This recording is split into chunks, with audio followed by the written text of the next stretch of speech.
उन्हाळ्यात सर्रास ऐकले जाणारे एक वाक्य. यावर्षी उन्हाळा फारच कडक होता. उष्णता किती वाढली हो ना. दिवसेंदिवस उष्णता वाढतच चालली. चला, यावर्षी पावसाने फार वाट पाहायला लावली. परंतु एकदाचा पाऊस सुरू झाला. धरणीमाता आता शांत झाली. शेतकरी आनंदाने शेतीच्या कामामध्ये मग्न झालेले आहेत. शहरी माणूस आनंदी झाला कारण त्याचा एसी आणि पंख्याचा खर्च वाचणार आहे.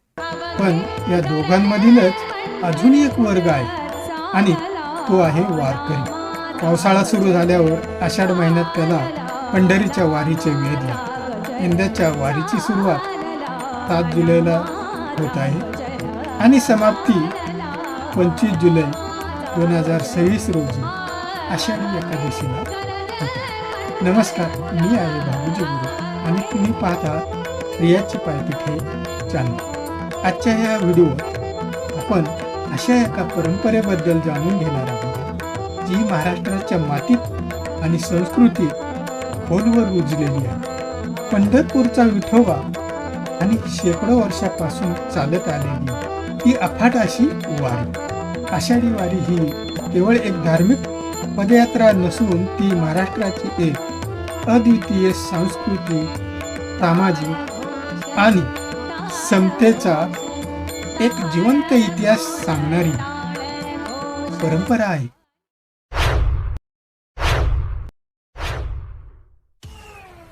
विठ्ठल म्हणजे विटेवर उभा असलेला देव. संत तुकारामांच्या मते विठ म्हणजे अज्ञान आणि ल म्हणजे स्वीकारणारा.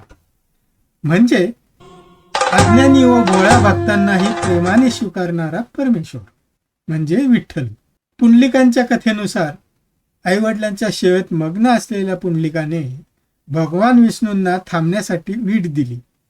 देव भक्ताची वाट पाहत त्या विटेवर उभा राहिला आणि तेव्हापासून विठ्ठलाची विटेवर उभा देव अशी ओळख निर्माण झाली.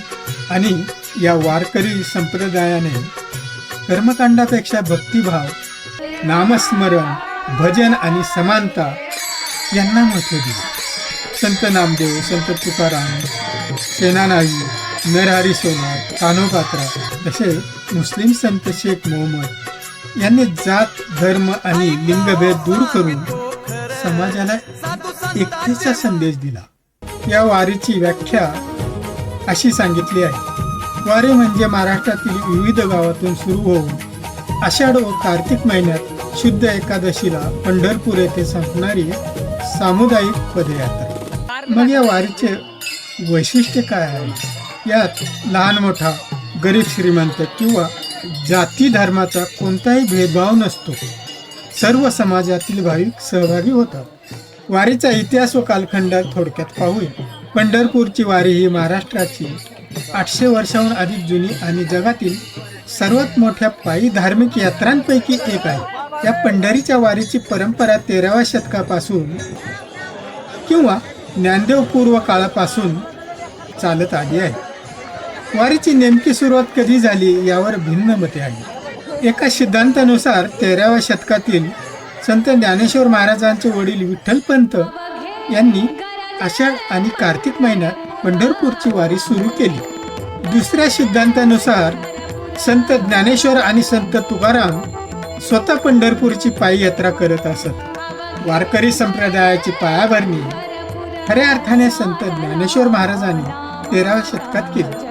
आधुनिक पालखी सोहळ्याची सुरुवात संत तुकाराम महाराजांचे धाकटे पुत्र नारायण महाराज यांनी 1685 मध्ये केली.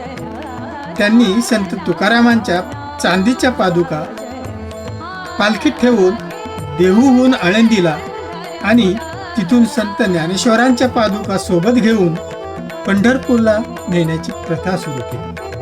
सुमारे 150 वर्ष हा संयुक्त पालखी सोहळा सुरू होता. मात्र 1830 मध्ये कौटुंबिक वादामुळे या पालख्या वेगळ्या झाल्या आणि देहू गावावरून तुकाराम महाराजांची तर आळंदीहून ज्ञानेश्वर महाराजांची स्वतंत्र पालखी निघू लागली. पंढरपूर येथे येणाऱ्या पालख्यांची संख्या सुमारे 500हून अधिक आहे. यातील 7 पालख्या मुख्य आहेत. जुन्या आहेत, त्यांचे स्वरूप मोठे आहे, त्यांच्यामध्ये अनेक दिंड्या सहभागी असतात. हे थोडक्यात पाहूया.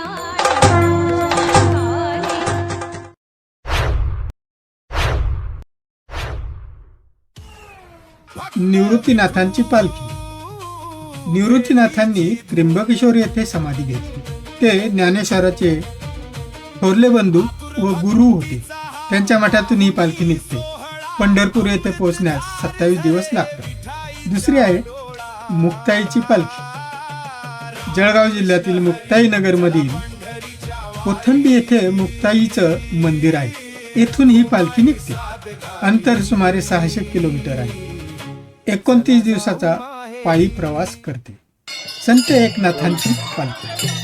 छत्रपती संभाजीनगर जिल्ह्यात असलेल्या पैठण येथे संत एकनाथांची समाधी आहे. येथून संत एकनाथांची पालखी निघते. अंतर सुमारे 275 किलोमीटर आहे. संत सोपान देवांची पालखी. ज्ञानेश्वर माऊलींचे धाकटे बंधू. त्यांनी पुणे जिल्ह्यातील सासवड येथे समाधी घेतली. येथून निघणाऱ्या पालखीचा प्रवास 14-15 दिवसाचा असतो. रुक्मिणी देवींची पालखी. अमरावती जिल्ह्यातील कोंडिण्यपूर रुक्मिणी देवीचे माहेर आहे. येथून निघणारी ही पालखी सर्वात लांबची पालखी आहे. सुमारे 700 किलोमीटर अंतर पार करत 33 ठिकाणी मुक्काम करून पंढरपूरला आल्यावर रुक्मिणी मातेला म्हणजेच कोंडिण्यपूरच्या पालखीला पंढरपूर संस्थानाकडून आहेर करण्याची प्रथा आहे. संत ज्ञानेश्वर माऊलींची पालखी. ज्ञानेश्वर माऊलींची समाधी असलेल्या पुणे जिल्ह्यातील आळंदी येथून पालखी निघते. सर्वात मोठ्या पालखीच्या 500 पर्यंत दिंड्या असून सर्वात जुनी पालखी आहे. सुमारे 250 किलोमीटर अंतर पायी पार करण्यास 19-20 दिवस लागतात. या पालखीचे वैशिष्ट्य म्हणजे 7 ठिकाणी रिंगण होते. संत तुकाराम महाराज पालखी. वारकरी संप्रदायाचा कळस असणारे संत तुकाराम महाराज हे देहू गावचे रहिवासी. त्यांचे चिरंजीव नारायण बुवा महाराज यांनी या पालखीची सुरुवात केली. सर्वात प्रथम सुरू झालेली पालखी असं समजलं जातं. 258 किलोमीटर अंतर 21 दिवसाचा कालावधी लागतो. संत ज्ञानेश्वर, संत नामदेव, संत एकनाथ, संत तुकाराम यासारख्या सर्व संतांनी भागवत धर्माची पताका खांद्यावर घेऊन ही परंपरा जतन केलेली आहे. वारीतील शारीरिक थकवा, विधी आणि भक्ती संगीताद्वारे आध्यात्मिक आनंदाकडे वळवला जातो. त्यातील सर्वात मोठा भाग म्हणजे रिंगण. हा वारीचा सर्वात रोमांचक भाग असतो. मैदानात वारकरी गोलाकार किंवा रांगेत उभे राहतात आणि तंतांचा अश्व म्हणजे घोडा त्यातून दौडतो. या अश्वाच्या टापांची झुळ कपाळाला लावून हे भाग्याचे मानले जाते. धावा. संत तुकाराम पालखीमध्ये टोनले गोंडले येथे सर्व वारकरी धावतात. तुकारामांनी पंढरपूरचे शिखर पाहून आनंदाने मारलेली धाव याचे हे प्रतीक आहे. तिसरा आहे फुगडी. विरंगुळ्याच्या वेळी वारकरी फुगड्या खेळतात, जे शारीरिक आणि मानसिक बंध तोडून देवाशी जोडल्या गेल्याचे प्रतीक आहे. आषाढी वारीत लाखो वारकरी संतांच्या पालख्यांसह पंढरपुराकडे पायी प्रवास करतात. दिंडी पद्धतीमुळे सर्वजण एक कुटुंब म्हणून राहतात. वारीत प्रत्येकाला माऊली म्हणून संबोधले जाते, जे समानता, प्रेम आणि भक्तीचे प्रतीक आहे. सातासमुद्राकडे पोचली वारी. यंदा थेट लंडनमधील वेन्सार या ठिकाणाहून मराठी बांधवांची एक भव्य दिंडी पंढरपूरकडे यायला निघाली. हा प्रवास साधा नाही, कारण ही दिंडी तब्बल 12 देशातून रोडने प्रवास करीत निघाली. 6 जुलैला या दिंडीचं लंडनमधून अतिशय दिमाखात प्रस्थान झालं. तेव्हा तिथले रस्ते भगवामय झाले होते. डोक्यावर तुळशी वृंदावन घेतलेल्या महिला आणि 100 ढोल ताशांचा कडकडाट होता. असा भव्य विश्वविक्रम मराठी बांधवांनी आपल्या नावावर आणि दिंडी 25 जुलै 2026 पंढरपुरात माऊलीच्या चरणी. वारीत सहभागी झालेला प्रत्येक जण आपापल्या परीने वारीचा आनंद लुटत असतो. वारीत दिसणाऱ्या विविध दृश्यांमधून काही लक्षवेधक दृश्य आपण पाहू. पोलीस वारी. एवढा मोठा जनसमुदाय एकत्र आल्याने सरकारची पण जबाबदारी वाटते. म्हणून वारीसाठी पोलीस बंदोबस्त ठेवला जातो. पोलीस सरकारी सेवा करता करता वारीचा आनंद कसा घेतात ते पाहूया.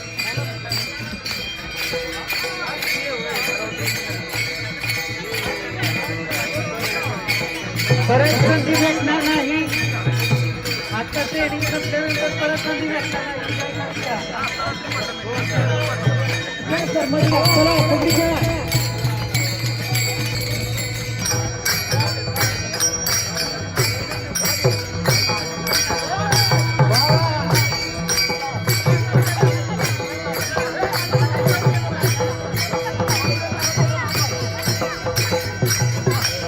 माऊलीच्या वेशातील कलाकार.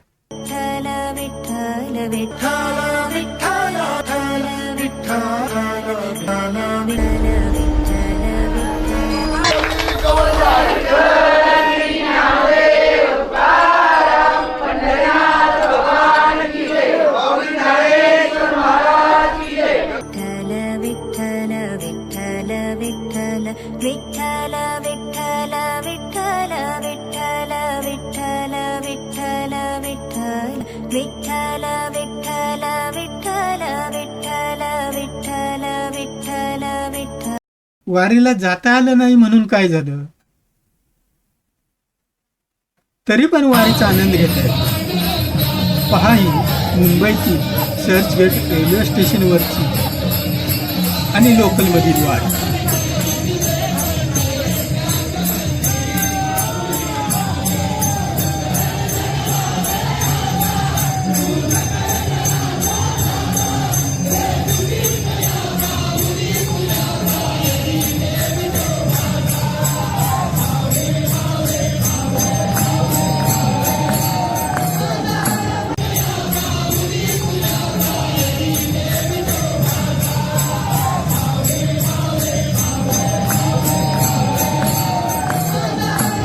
वारीच्या वाटेवरील कलाकार आपली कला सादर करतात.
हा पहा स्पेनचा वारकरी.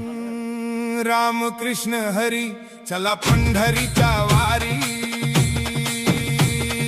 रखुमाई साध घाली, चला जाऊ माहेरी.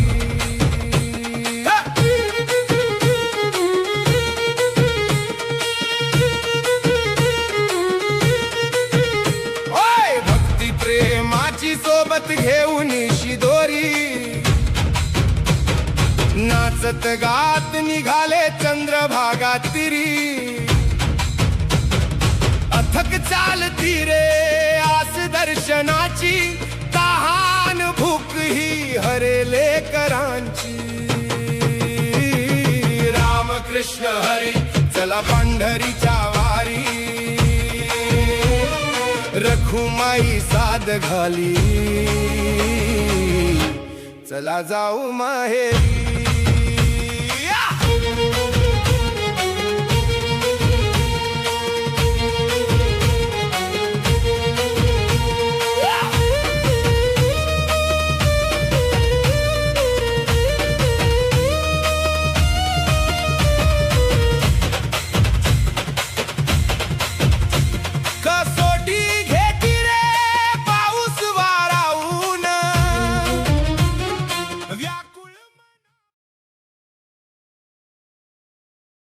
विरंगुळ्याच्या वेळी वारकरी फुगड्या खेळतात, जे शारीरिक आणि मानसिक बंध तोडून देवाशी जोडल्या गेल्याचे प्रतीक आहे.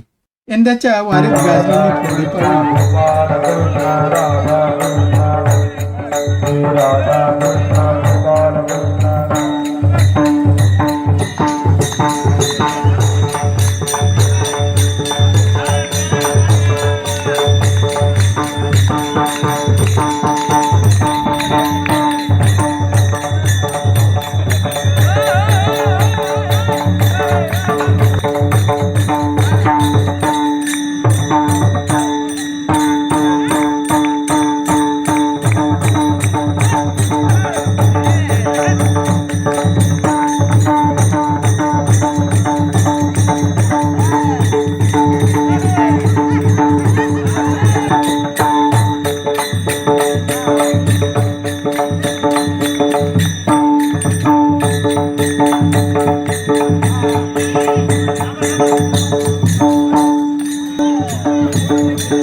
वाखरी येथे श्री संत ज्ञानेश्वरांच्या पालखीचं सर्वात मोठं रिंगण होतं.